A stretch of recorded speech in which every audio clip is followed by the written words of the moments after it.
Good morning, y'all. We just pulled into the gym. We are doing our pre-gym car talk in the car, sitting here instead of on the drive over this morning. The sun's fucking with the video and just can't seem to get my words right. So I'm gonna retry this again. Sitting still, lighting stays the same. We're doing good. We're about to hit chest and shoulders, which I'm starting to develop a really big liking for chest day and shoulder day. Usually I'm a back day enjoyer over anything, but yesterday I realized it was back day and not chest day, and I felt a little sad. So yeah, I'm starting to like chest day more than I used to. Just that feeling of that pump across here, the shoulders and the chest, just feeling posted up when you're done, and I can't get over that feeling. So enough talking about that. Wanted to talk about the subject of today's video. In yesterday's video, I said that I would talk about something that I brought up yesterday, more in depth and with a little more full-bodied of a conversation about that subject. So we are talking about the gates of your mind and your ability to choose who you let into your space and who you allow into your energy, and keeping yourself essentially safe from people who don't have your best interest in mind. So yesterday I kind of talked about how through experience and experiencing these canon events, I guess you can call them, finding out so many times that you have been betrayed and that somebody that you thought was a good person in your life and you enjoyed their presence and they seemed nice enough, actually didn't have your best interest in mind and really could have been quite harmful to you. So we need to kind of develop this ability to be in control of who is in our life and not just accepting the friends and I'm going to say friends, not just accepting the friends that we can get, but the friends we deserve. And those are two different things sometimes. If you grew up more lonely, I'll say, to put it simply, I think I was kind of that way. I didn't have a ton of friends, and when I did have friends, it was almost like a toxic relationship. Any friends I had, it was very intense friendship, and then it fell away almost as fast as it started because it wasn't healthy, and it wasn't people that had my real best interests in mind. It was people that were not good for me, just to put it simply, right? So I'm not going to get into kind of telling this victim story of all the times that I've been wrong, but I'm just going to simply describe that that's kind of how I've developed my ability to understand who's good for me and who's not. I've seen a lot of people be straight up disingenuous, and it's really sickening to see. And it's sickening to see that some people aren't able to discern that for themselves, and it's sad.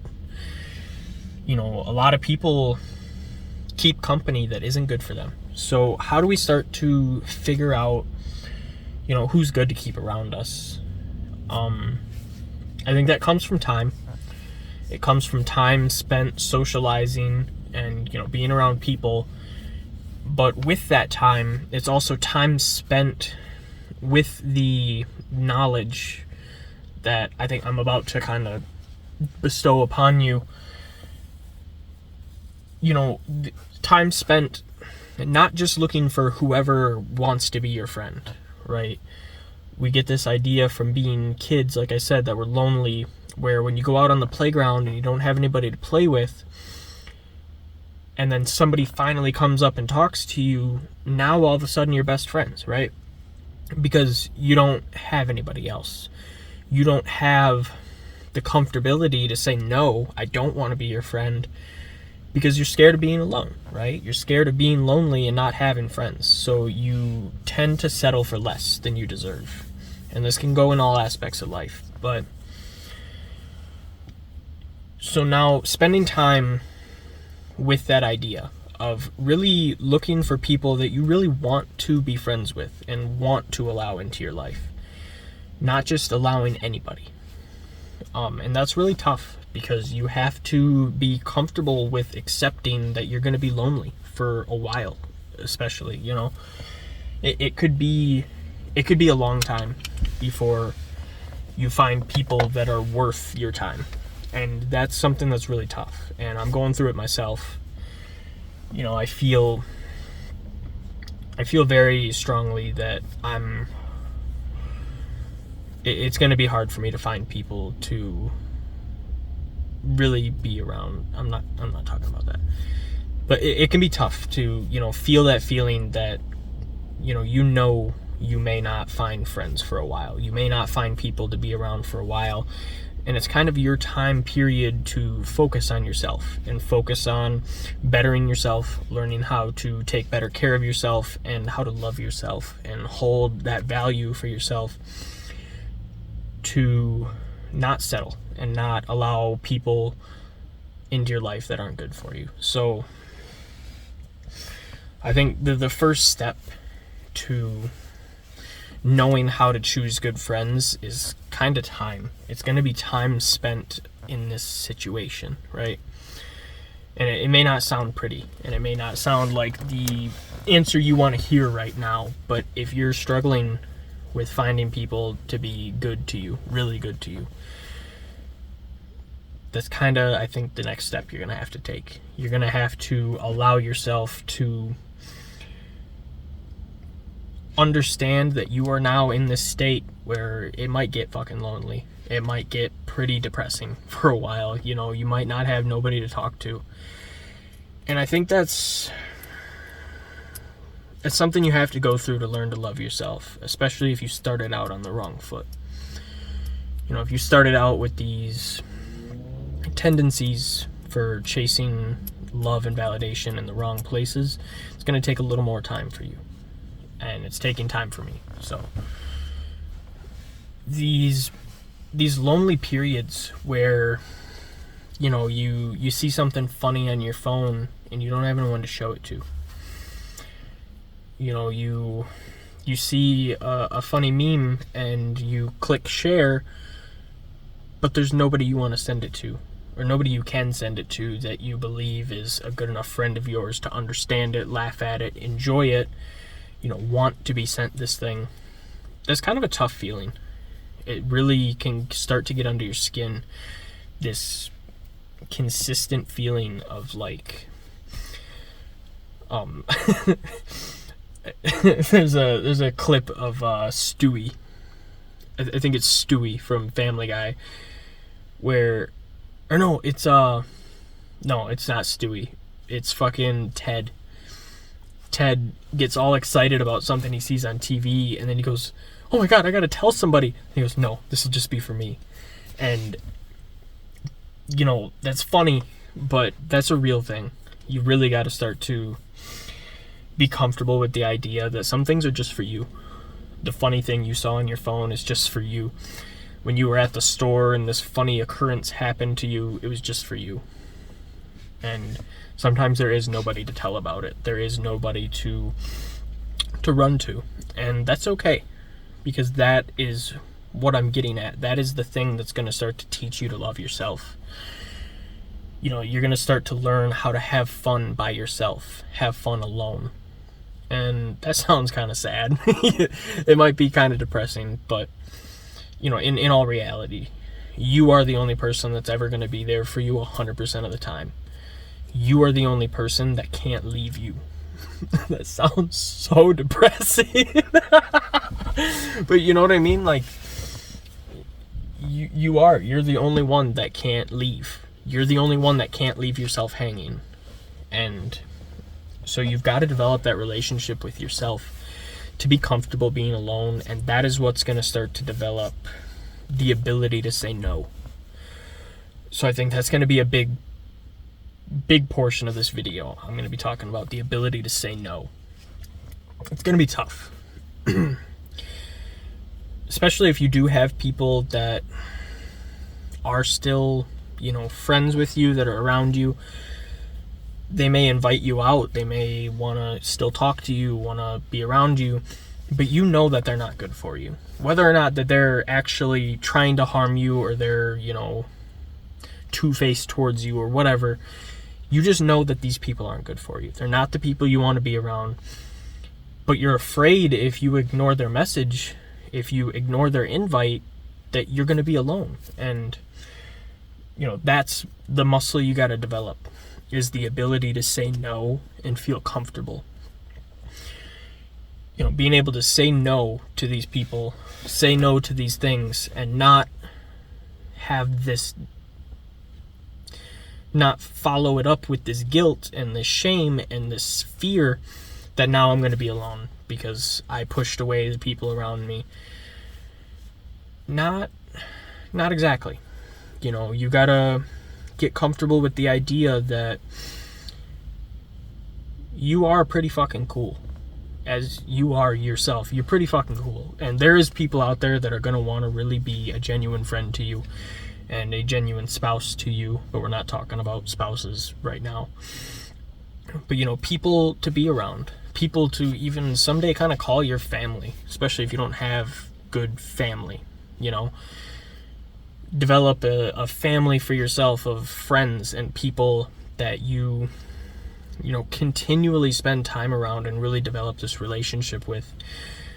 These have to be people that are really genuinely good for you, and you can't cheat your way to that. So get really comfortable with being able to say no for yourself and being able to hold your boundaries. Kind of got into that with the other video about being a nice guy or being a kind guy, right? You've got to be able to hold your boundaries in a healthy way and not just turn into some nice guy who just accepts everything from everybody because that's all he can get, or all he believes he can get. So have some standards for yourself. Have some standards in the idea of, I wouldn't accept a friend to talk to me in a certain way. If somebody was really my friend, I would not be comfortable with them making fun of me in a certain way or talking about me in a certain way. And a lot of times we accept that, and it's really fucking fucked up. It's really sad. I've done it a lot in my life, and it's really, really sad. Especially being a man, you'll find, if you're lonely and you find another male to be a friend with, a lot of times they can overpower you. They can be kind of an alpha, and they can start to make you really let your boundaries down and really not feel like you're able to say no or have a strong voice for yourself. And particularly with men, because of fear. Straight up, you're fearful of another male. Like, they may be stronger than you, whatever. And you may start to act like a bitch. And that's not cool, right? We don't do that. So starting to get this stronger ability to really understand what you value and what you will allow happen to you and what you won't. And being able to hold that. And if somebody starts crossing that boundary for you, you need to be comfortable with cutting them off, saying no, stopping the situation, but then not feeling that fear after. That's what I'm getting at, is that fear afterwards of, oh God, I'm going to be alone. And you start to spiral into this. You're not going to be alone. You've got a lot more life left to live. And if you do it right, you can have a lot more of the world to see. There's a lot more things you can go do and see. So many more people out there in the world to talk to be around.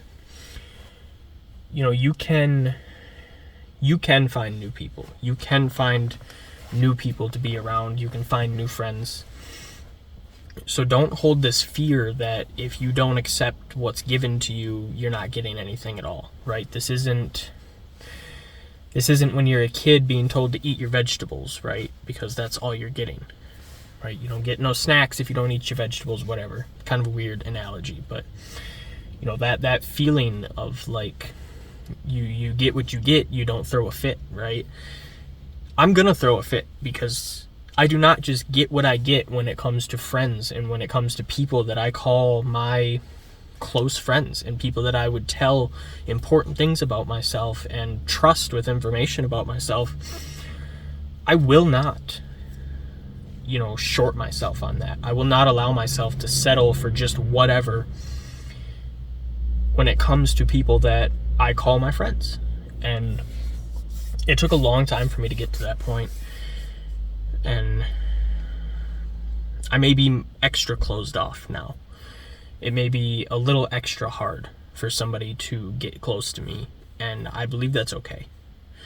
Because if you're a person that really is meant to get close to me in life, it will, right?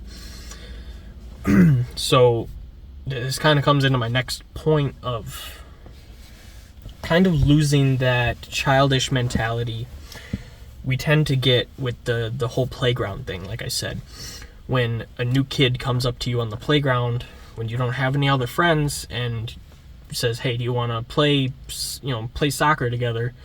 You play soccer, and then the next day they're your friend again and again and again and again, and now you guys are best friends. Now you guys are friends, and it just doesn't seem to end unless there's like a fight or a problem. But it's like all of a sudden you meet once, and then every day you're friends because you go to school every day and you see each other every day at recess. You start to get this idea that when you meet somebody new and you make a new connection with somebody, it's all or nothing. You get this idea that you now are best friends or nothing. There's no in between. You're either friends or nothing. There's such things as acquaintances. And there's such things as, having a slow, healthy build-up to a friendship. It can come from, a simple interaction once, saying hi to each other, even a nod. A couple times you see the same guy in the gym over and over, right? You give a little nod.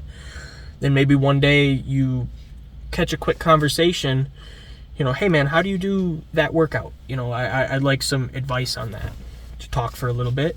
That doesn't mean that you guys need to exchange information, be best friends, and now every day you talk and now you're besties. Same with spouses, relationships. When you meet a new girl, when you meet a new guy, it doesn't need to be all or nothing. It's not like, all right, now this is my situationship, and you guys talk every day, but if you don't get a good morning text, all of a sudden everything's falling apart, and oh my God, I'm going to be alone.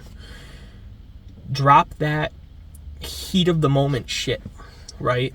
We get this idea from movies and TV that, when you meet a girl, it's going to be some romantic movie situation where you guys fall head over heels for each other and can't stop thinking about each other, and that's all you want to do, and you just want to be with each other every second of every day.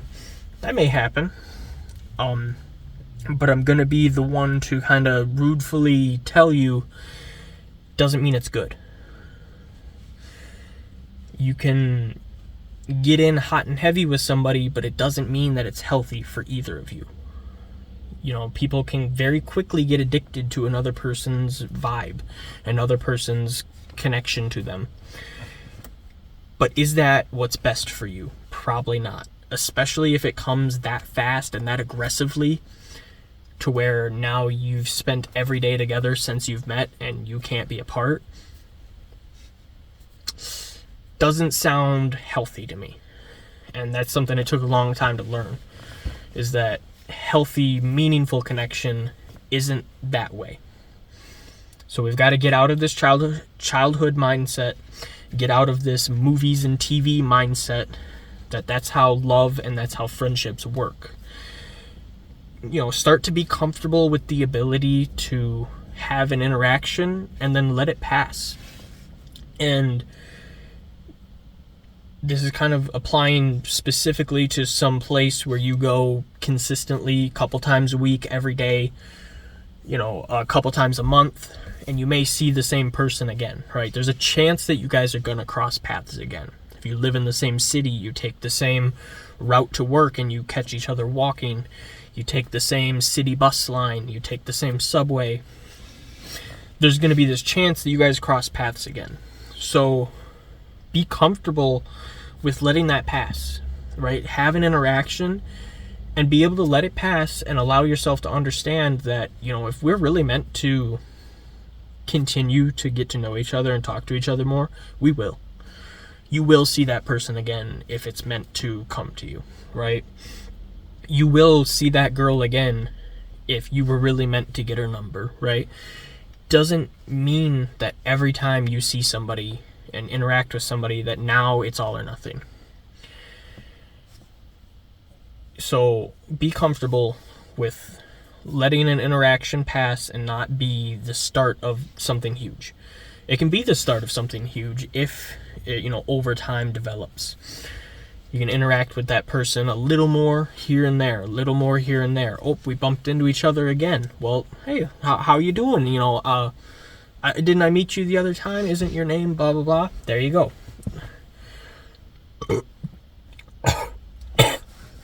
The more those interactions happen, then you can start to develop a really comfortable, enjoyable relationship with somebody where it doesn't feel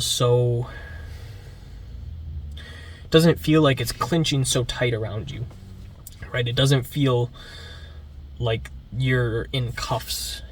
You don't want to feel trapped or pressured and feel like, when you meet somebody or talk to somebody that you're kind of locked into this certain situation now and there's no way to get out of it, or so take a load off, relax.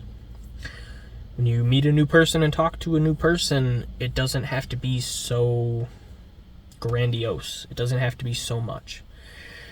Be comfortable with also saying no, right? And I'll explain what I mean. Saying no to having to be all or nothing, right? Be comfortable being able to, understand that when you meet that person for the first time and talk, if you guys don't immediately become best friends, it does not mean you're going to be alone forever.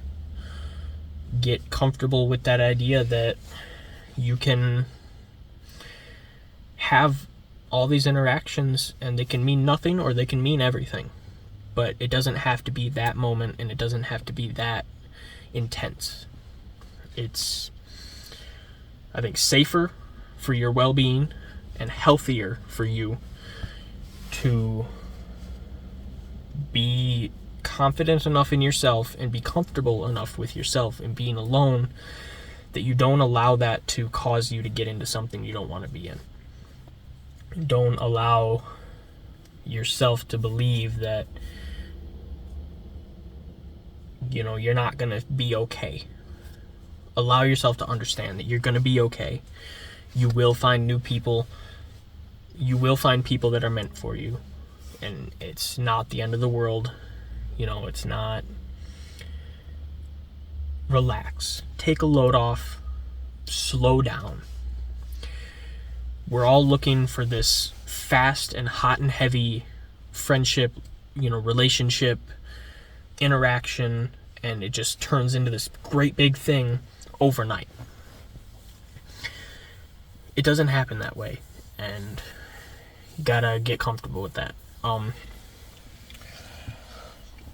kind of lost my train of thought here. I'm not sure what to kind of go into next about this, but I'm going to kind of recap.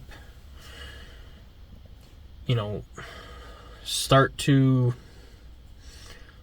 get comfortable with yourself. Start to get to the point where you feel comfortable being alone and spending time by yourself and not having somebody there all the time to constantly bounce off of.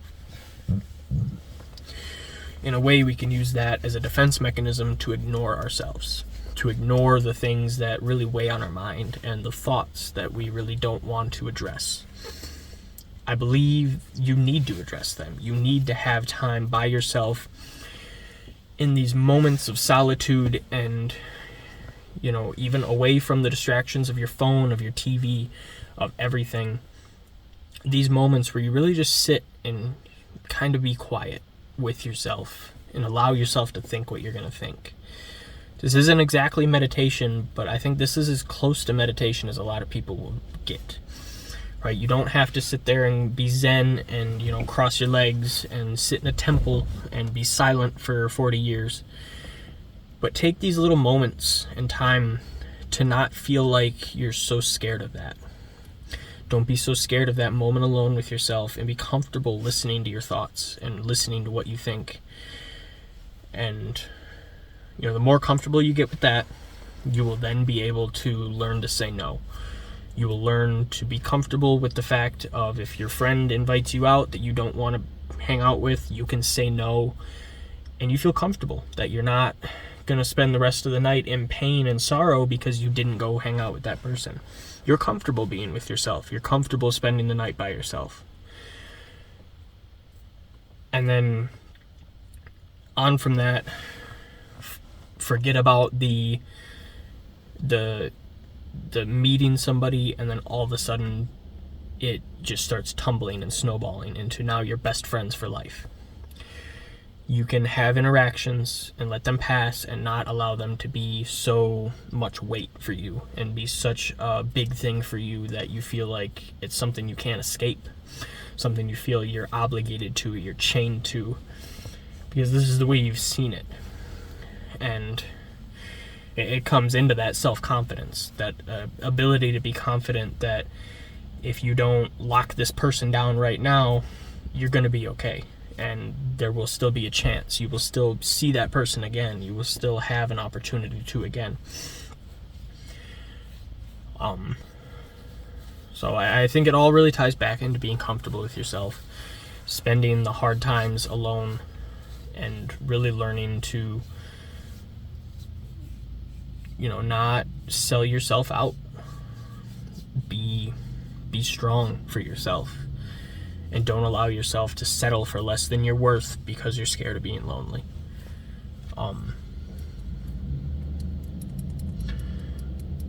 Not a lot else to talk about there.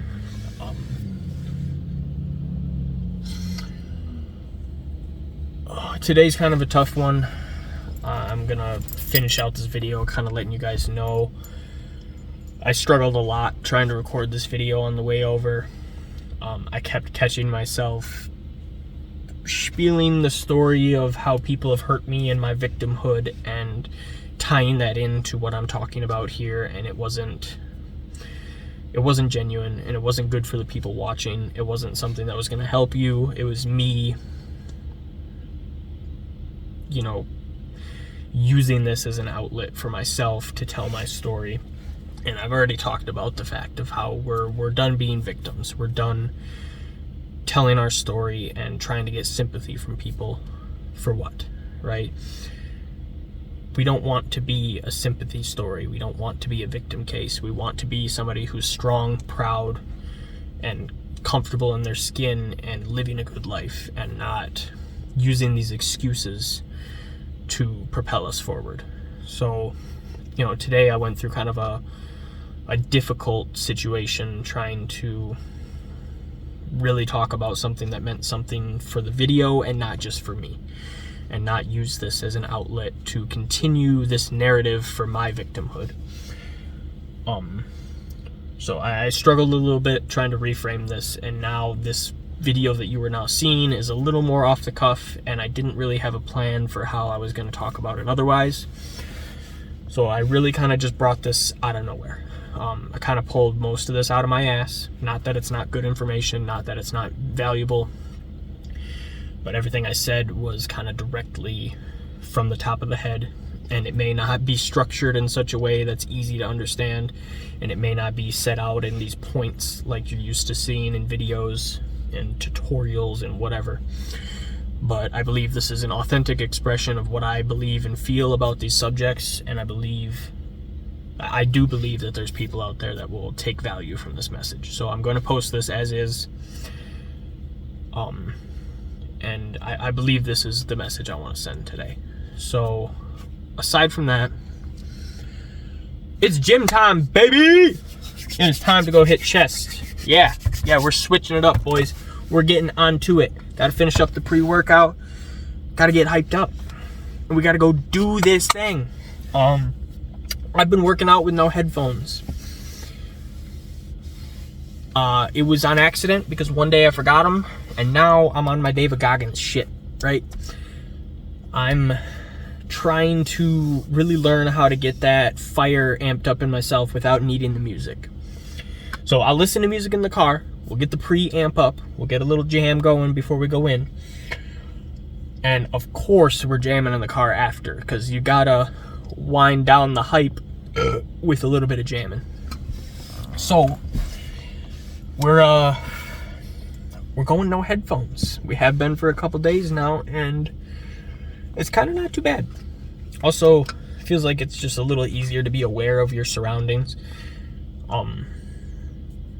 Sometimes when you've got your headphones on and there's a busy gym and there's a lot of people moving around, you start to feel a little like freaked out, because like you're not aware of who's around you, and you're not able to you're not able to be aware of your surroundings. So I think it's a little better to start lifting with no headphones, really coming in tune with the thoughts, and really not using the music as a crutch to go hard. I need to find this ability to go hard from my soul, from deep inside me in the quiet. There is still gym music they play on the radio in there, and it's usually it's not good, but that's what we're stuck with. So just kind of want to let you guys know that may have been a little way for me to flex and show you guys how tough I am and how cool I am in the gym. But yeah, I have been going with no headphones, and it's working all right. I think it's something good for me. I may go back to using headphones at some point, but for right now, that's what we're doing. So we're gonna finish up this pre. We're gonna go in, hit a nasty chest day. I'm hoping the pec deck is open. Usually when there's a packed gym, the chances of the pec deck being open is kind of troublesome. So yeah, we're gonna do that. I've already talked for long enough in this part of the video.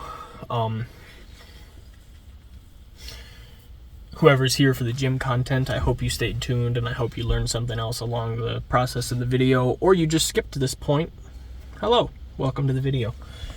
So yeah, I'll be heading in. I gotta stop talking. I just gotta do it. I gotta fucking do it. Okay. Damn. I'll see you later.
Wowza there, boys. That was a fucking chest pump, dude. I mean, wow. Every day, I feel like I come in here and I tell you guys that was the best lift of my life. Because it is. Every fucking time I go into the gym, it's better than the last, dude.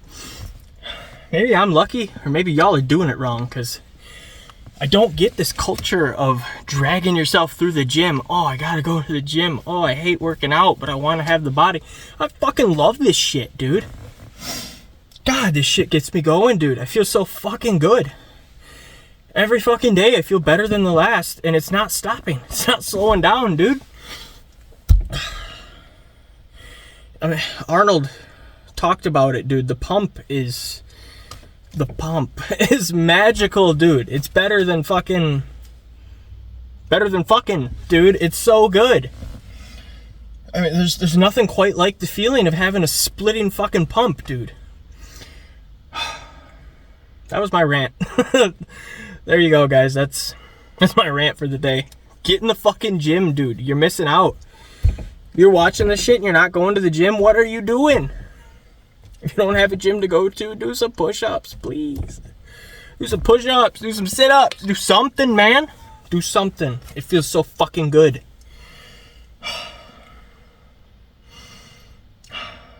No drug, no nothing will ever reach the height of these feelings, man. Nothing will reach the height of these feelings. Nothing will make you feel the way that interacting with your body does, dude. Getting in touch with your muscles, the mind-muscle connection, really feeling the activation of the muscle you're working, and, you know, growing, getting stronger, moving the pin up, dude. We're putting the pin up today on the pec deck.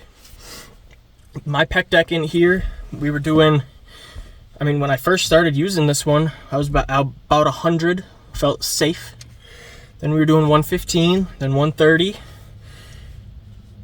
And then I was like, well, what if I push it to 145? We'll see how that feels. I said, fuck it, don't be a bitch. I pushed it to 160. I repped it. It was perfectly fine, dude. Strength is going up. Endurance is going up. The pump is going up. My looks is going up. It's all progress. It's all pushing towards something, dude. And it feels so good to have something to chase, to have something to care about. It's fucking phenomenal, dude. So I'm gonna wind that rant down. You guys don't need to hear it from me because I say something along these lines every day. So today, though, I'm gonna give you a rundown of what I did in there. Little recap. So got in my couple sets of incline dumbbell press just to warm up. And I'm not gonna lie, I'm not a fan of that movement. I don't feel good on it. I don't feel my chest activation. But I do feel like it warms me up.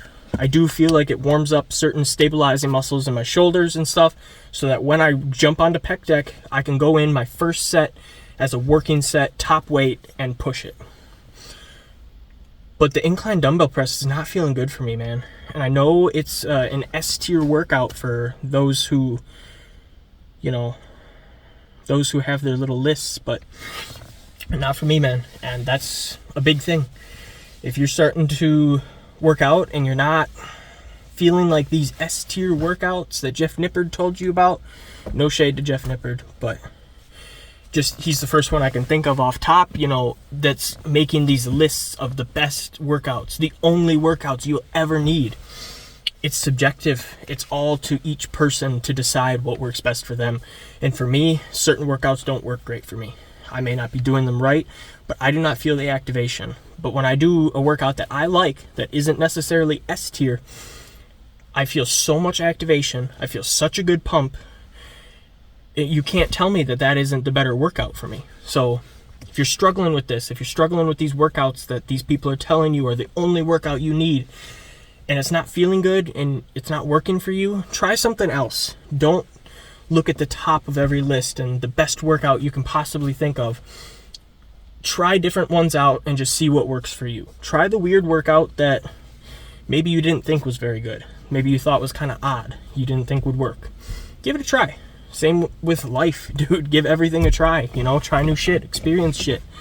Try a new workout. What's the worst case? One day out of your split, you're going to get not as good of a pump because you tried a new workout instead of your usual. Or you could get a way better pump than you ever had. Who knows? Who knows? Alright, so I'm done yapping about that. I'm sorry. Incline dumbbell press. Didn't feel great, but we got warmed up. Pec deck. Started off strong. Heavy sets, 160. Heavy, whatever. Argue with the wall. I don't care.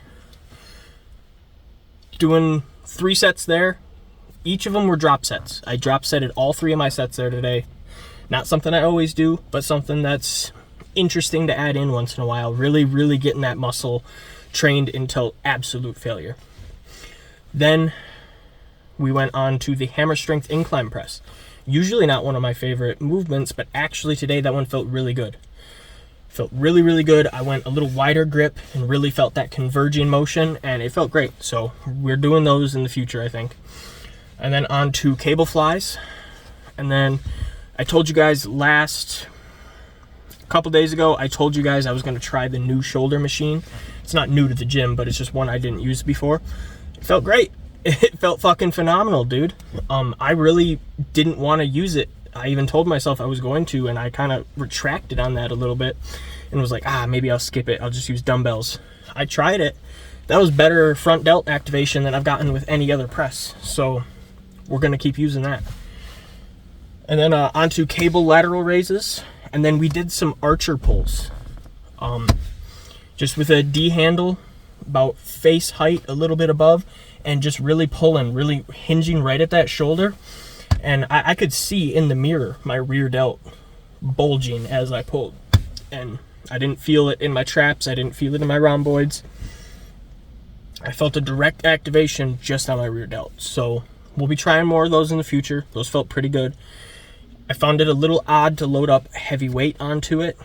It kind of wants to jerk your whole body forward. So you kind of got to lean back into it and like be standing like that, which isn't ideal, but maybe I'll find a better way in the future to stabilize myself, something to grab onto. But we're gonna keep trying those in the future. And then a couple dumbbell lateral raises just to really pump up that final, I felt like I had some juice left in the tank. And we hit the pump check. After the pump check, we went on to some abs. I did not show the ab pump. We're keeping that a secret. We're keeping that under lock and key, behind closed doors. You guys are not going to see the extent of the ab pump ability until the cut is fully over.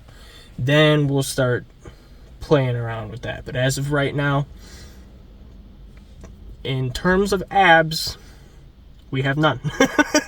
So they're definitely developing. They're getting stronger. I'm getting a lot more definition. I'm able to see them a lot more when they're pumped, but they're nothing to show off yet. So we're keeping those under wraps until such a point. Then I will be showing off the ab pumps specifically. But mind you, forget about that. This is already going to be a really long video. I talked for really long at first and really long here. Too bad. Enjoy a few extra minutes of your cardio if that's what you're using this video for. I think you might want to. Do your cardio, watch the video, go for as long as the video goes. Some days I might keep you guessing. Some days you might be pushing 45, 50 an hour of cardio. Too bad. Stick with the plan. So I don't know. I digress. I'm done talking. I gotta get myself home, man. Fucking only so many hours in a day, man. Like I said, we're sticking to the plan. The plan is getting tight. The hours of the day are getting tight. We are running out of time to do everything that we may want to do. But that's all right. It's trimming down what really matters for me to be doing right now. It's trimming out my ability to fuck around and waste time doing shit that doesn't matter. And it's really only leaving time for things that do matter. Things that make my mind stronger, my body stronger, make my willpower stronger, and make my wallet a little stronger. We like that. So, yeah, we do got to get home. I got to stop talking. Thank you guys for watching this video. Take something meaningful from everything I say. Try to, at least. And, I'm not a guru. I'm not the end-all, be-all. But I believe some of the stuff I say really does matter, and I believe some of the stuff I talk about is things that are commonly overlooked by most people. So take a look inside yourself and see what you can apply, and just try to learn something. Learn something from everybody, anybody you talk to, everybody out in the world, every day. Learn something new, do something better for yourself. I gotta stop talking. See you guys later. You guys have a good rest of your night. Thank you for watching.